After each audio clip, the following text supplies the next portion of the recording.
There's a guy over here.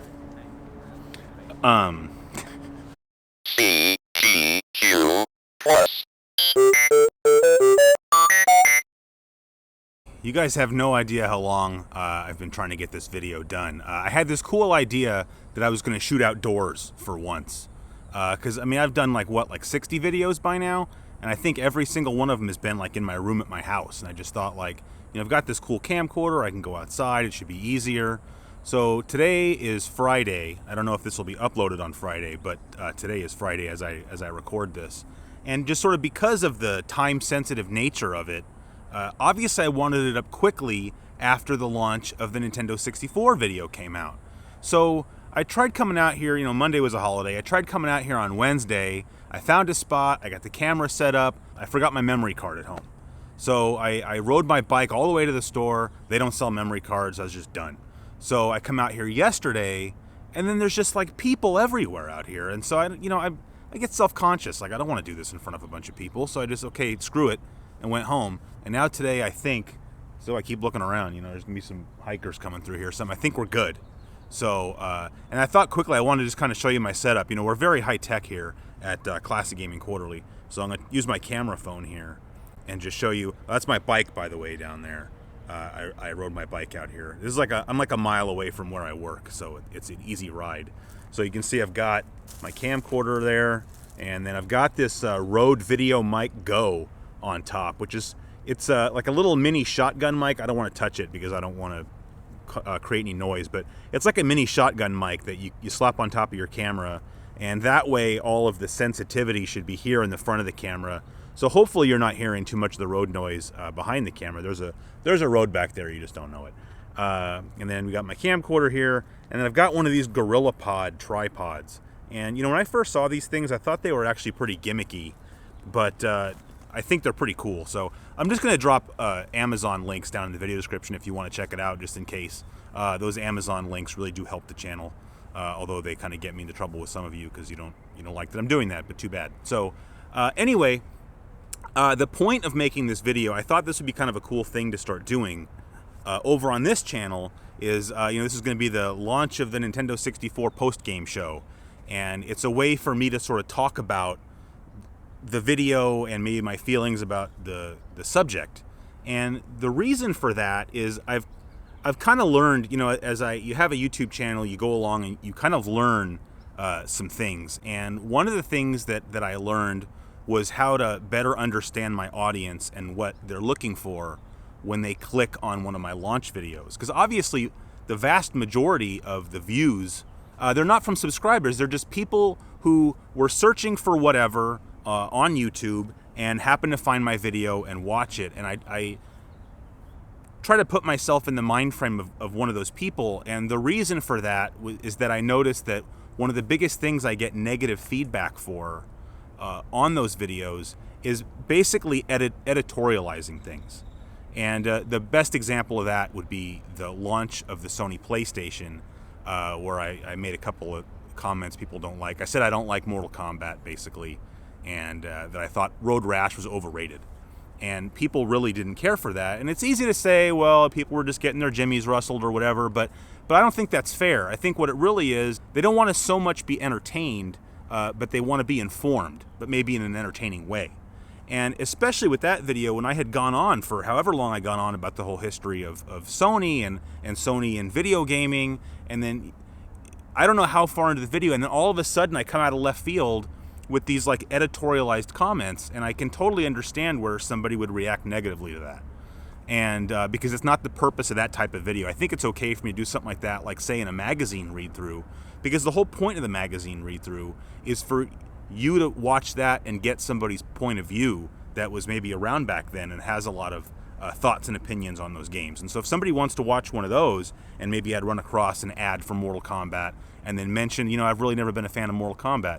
Well, if you don't like that, I can't help you. Like, that's what the video is for. But with a launch video, really not the case. So I've kind of learned to stop editorializing the launch videos. And you also have to remember back then, nobody was watching the launch videos. So I felt a lot more free to just be like off the cuff and say whatever I want. So I was just going to sort of briefly talk about my experiences and my feelings about the N64 back in the day. And I know, you know, hopefully some of you who are watching this are going to be, 90s kids or whatever who did have an N64 back in the day. And so I want to make sure you understand that, I'm just talking from the perspective of an older gamer. And that certainly you shouldn't take my opinions personally. And I only say that because, like for me, the NES was a big piece of my childhood. And, like recently I was watching a YouTube video by some British gamer, and he was throwing a lot of shade at the NES. And which I feel is pretty common with a lot of British gamers, because the NES gets credited with, it resurrected the game industry. And people in Great Britain are like, wait a minute, like it didn't resurrect our game industry. But they just have to understand when Americans, North Americans talk about that, we're just speaking from our own perspective. And so for this guy to be making a lot of negative comments about the NES, he's just speaking from his perspective, and like his perspective is completely valid. So yeah, I'm just saying that as sort of a disclaimer. Please don't get upset. It's not that I think, anything I say is just based on my own personal perspective from being there back in the day.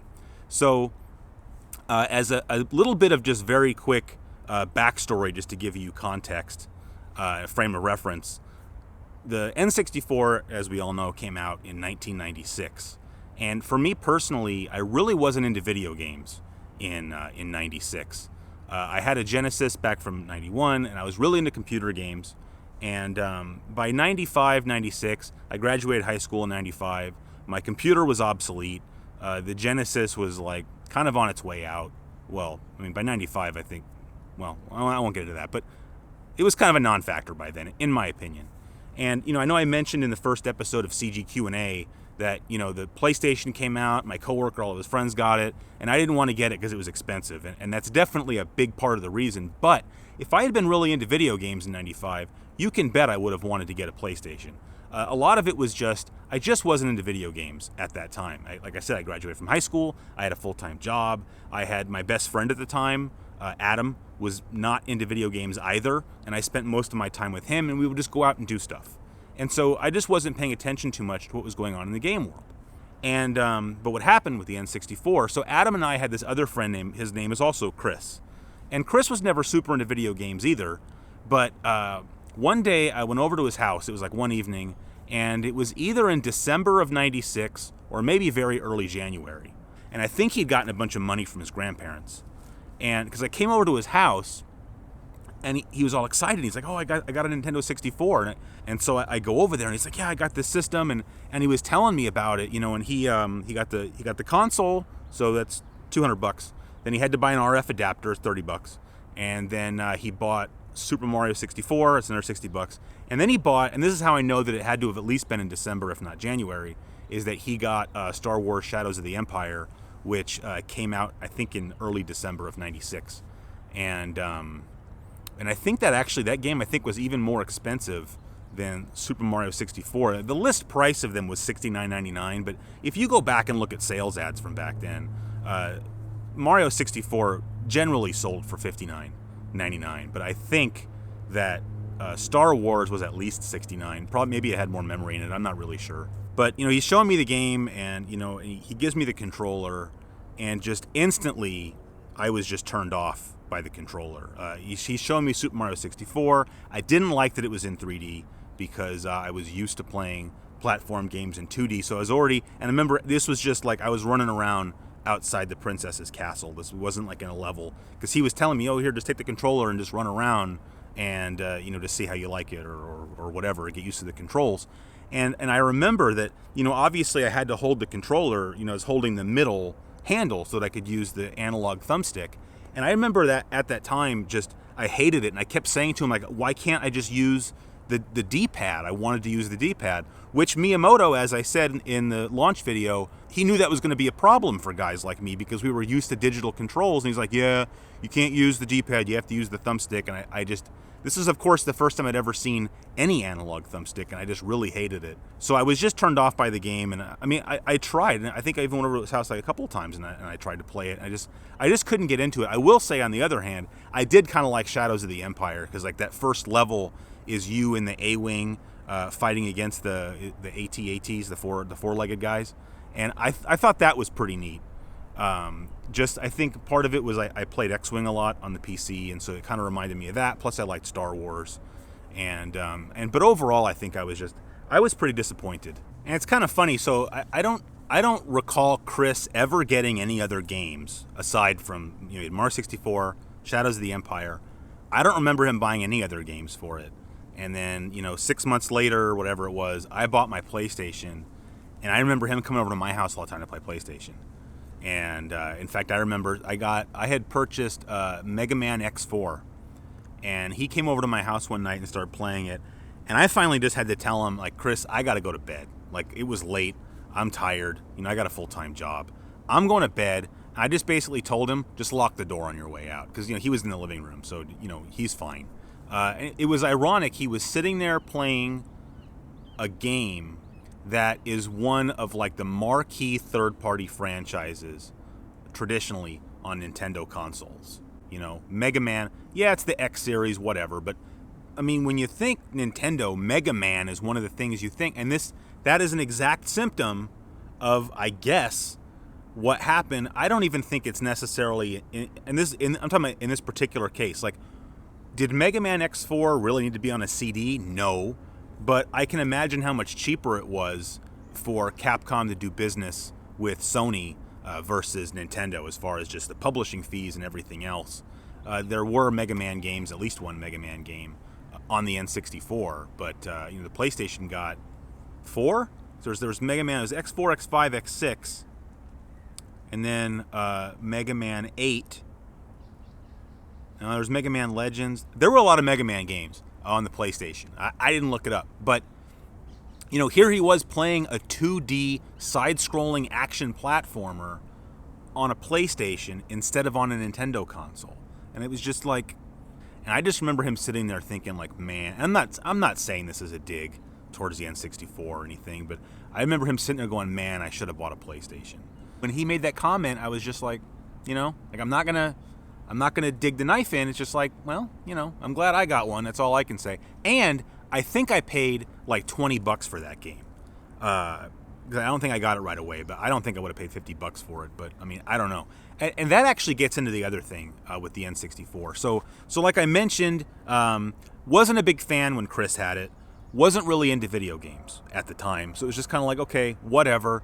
I really can't tell you, because I haven't spent much time thinking about it, what made me decide in the summer I'm going to go buy a PlayStation. Plus, we got to save that story for flashback, right? But what I will say, after Chris had his, he played it for a while, it kind of disappeared, whatever. I didn't really think about the N64 that much. But then I moved away to go to university, and I was living in an apartment with a roommate. And then upstairs of us was like another pair of roommates that obviously were our age, and they had an N64, and that's all they had, and they were playing it all the time. And things they were playing a lot were like Mario Tennis and NFL Blitz, multiplayer games. And if they had friends come over, they'd play like 3-player, 4-player instead of 2-player. And I just remember thinking, like, man, that looks really cool. Especially I like Mario Tennis, which might sound kind of weird. But, by then I was dating, my girlfriend, now she's my wife. I was dating my wife. And my wife has never been much of a gamer. Like, I would not describe my wife as a gamer, but she will play video games. Like, sometimes I give her a game like, hey, I got this new... Like, she plays my 3DS more than I do because I have all the Mario games, and she likes the Mario games. But other than that, so when I saw, like, Mario Tennis and Mario Golf, I was interested in getting Mario Golf. And I was thinking, like, man, I could get one of these N64s, and, I could probably play that, with my then girlfriend. We could play Mario Tennis together. And so, like, I would go to Toys R Us, and by then, the system came out, it was $199. It pretty quickly lowered to $149, and then by '98 at the latest, it was at $129. And but the time period I'm talking about is like 2000, 2001, when it very well may have been $99. I'm not sure. But I would go to the store and I would look, and I'm like, oh yeah, I should get an N64. And I would look, oh, the system's only $99. But then I would go look at the games. And the problem was Super Mario 64, which was now 4, maybe 5 years old, was still $59.99. Mario Tennis was still $59 or $69.99. Same thing with Mario Golf. The prices of the games never went down, seemingly. And so I looked at it and I'm thinking, well, if I'm going to get this system, I feel like I should get Mario 64 and really give it an honest chance. And then I want to get like Mario Golf. I want to get Mario Tennis. And you start adding up how much money you're going to drop. And it was just like, forget it. I'm a college student. I can't afford that. Like if I took half of that money and put it into PlayStation games, because by then I had a PlayStation 2. I got a PlayStation 2 on launch day. Again, we'll talk about that later. But even just going back to the original PlayStation, I didn't generally buy games right when they came out. I'm not paying $50 for a game, but I would watch like the Best Buy ad like a hawk. And as soon as a game I was interested in dropped to $19.99, I was in there grabbing it. And like a specific example I remember is Tony Hawk's Pro Skater, because I've always hated greatest hits versions, like, and especially with the PlayStation, it had like that lime green or whatever like spine on it. God, it was ugly, and I didn't want any of those in my library. I'm still that way. Like I want black spines. So I would watch the ads, and I remember like I was waiting for Tony Hawk because I knew I wanted that game. And the day that it was in the Best Buy ad, greatest hits, it's now greatest hits, $19.99. I immediately went to Best Buy because, of course, they still had some copies of it that were black labels. So I grabbed one of those. But my point is simply that was the kind of gamer I was. Like I was a frugal gamer. I would wait for those price drops to grab games because I already had enough games to keep me entertained that I just kind of knew what games to keep an eye out for. Okay, when the price drop hits on that, I'm going to grab it. But with the N64, it's just like there weren't any price drops, especially, the first party games, those are the games that you want, and those are the ones that you could be guaranteed were never going to drop. And so that only like further fueled my I'm not going to say disdain, but dislike for the console, because like here it was, the console was 5 years old. Oh, maybe I'll become like a late adopter and get into the N64. And then you go to the store and realize I'm not getting out of here for less than like $300. And if I took that $300 and went and bought PS1 and PS2 games, I'd be sitting on like a fat stack of games. And so for that reason, I still never got an N64.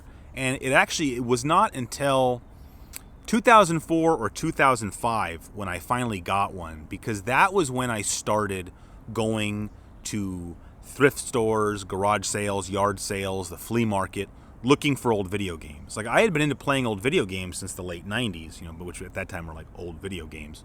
But I wasn't going out and like hunting for them. I would just I was buying games off my friends. I started buying games off of eBay in like 99. And but it just didn't occur to me that like, oh, you could go out to like, yard sales and thrift stores and just buy lots of them. I didn't even think about it because I wasn't into collecting. I just wanted to play old games.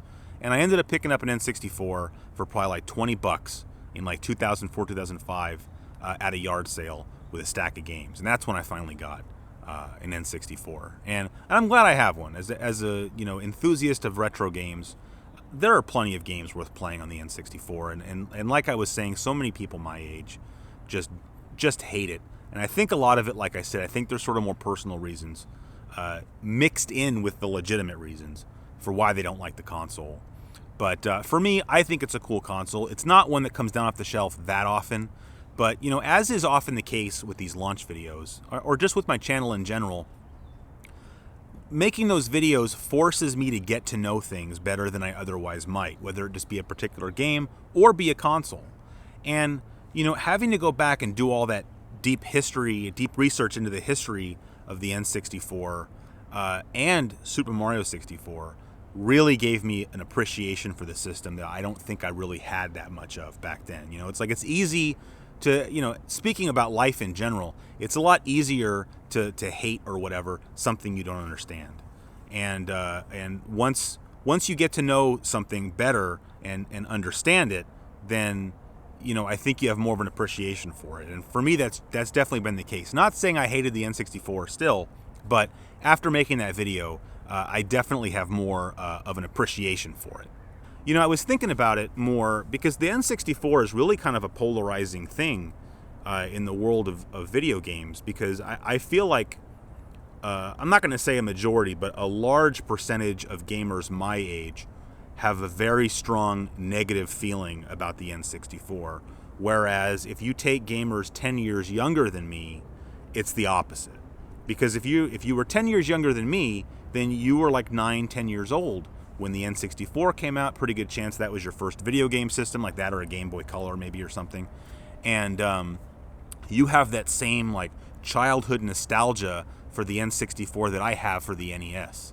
I think a lot of people like that are sort of like that. They have so much nostalgia wrapped up in the N64 that, you know, they don't want to hear about the system's shortcomings. And but I was kind of trying to think more about why gamers my age have this attitude about the N64 that they do. Because certainly back then for me, the fact that it used cartridges instead of CDs, I didn't care. So it had nothing to do with that. The Nintendo 64, you know, when you think of the first party games, it was still the same. It was the Mario games and Zelda games and Yoshi, and it was still primarily, I would separate the Zelda games out when I say this, but it was still primarily aimed towards kids. And of course by then we were adults. And so in some ways we kind of felt like Nintendo had abandoned us because we weren't their target audience. But that's kind of a silly attitude because, you know, Nintendo was a toy company. Like, you know, they were making Hanafuda cards originally, but then they got in the 60s, they became a toy company, and video games was just an extension of that. Like their target audience was always kids, or at least since the 60s.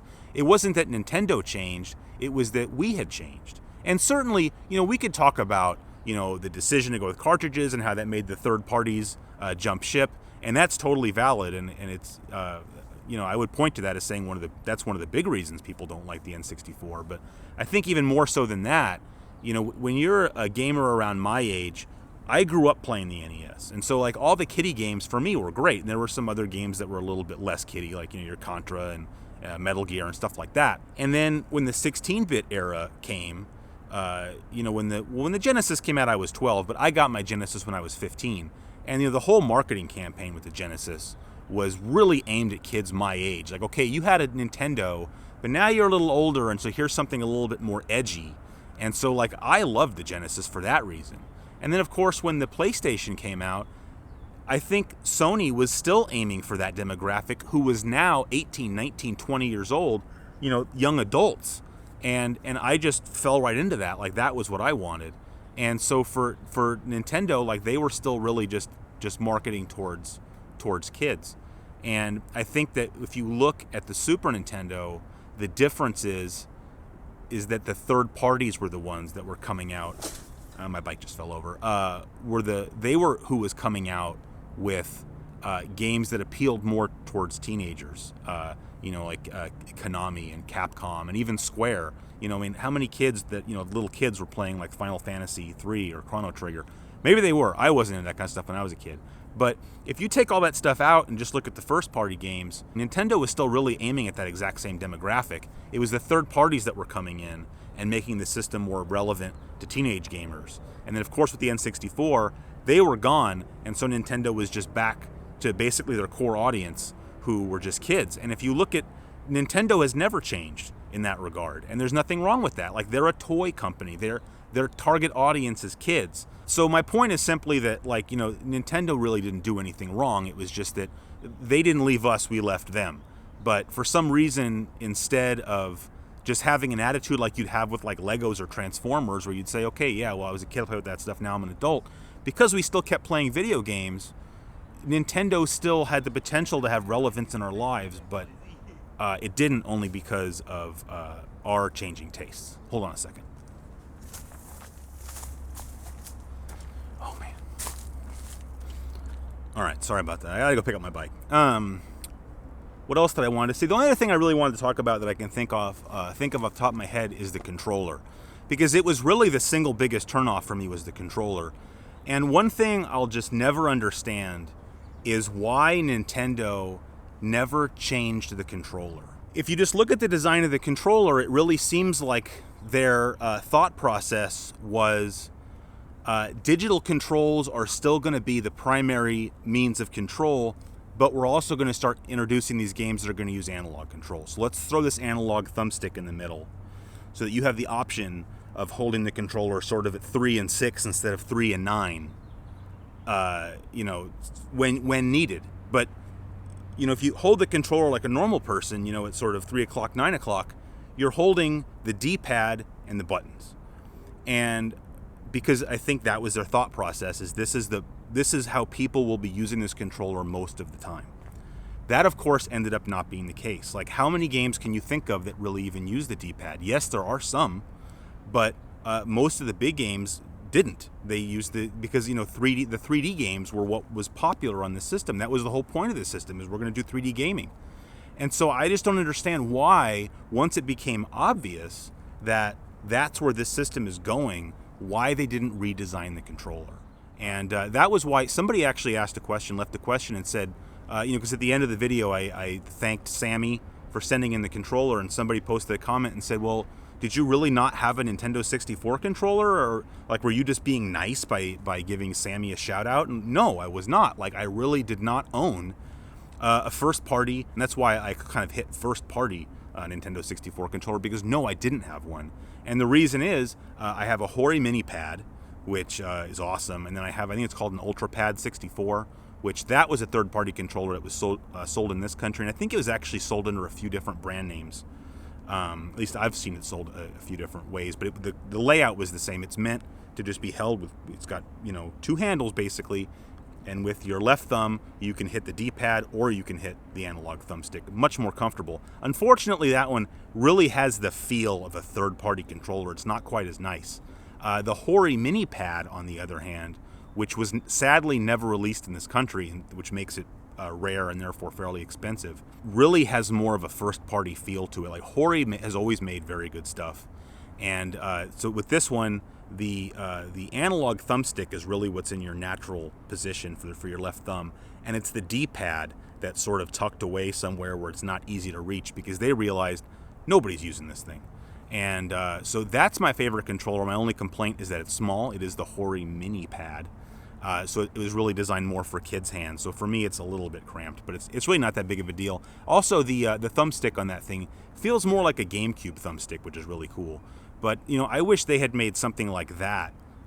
They could have even called it like the Nintendo 64 like Pro controller or something, and maybe made some extra money that way. I don't really know that's my personal biggest pet peeve with the N64 is the controller. People want to talk about, yeah, it's got blurry visuals or whatever, and that was just, you know, that was done on purpose to try to smooth out the 3D objects, which I think they did a pretty good job.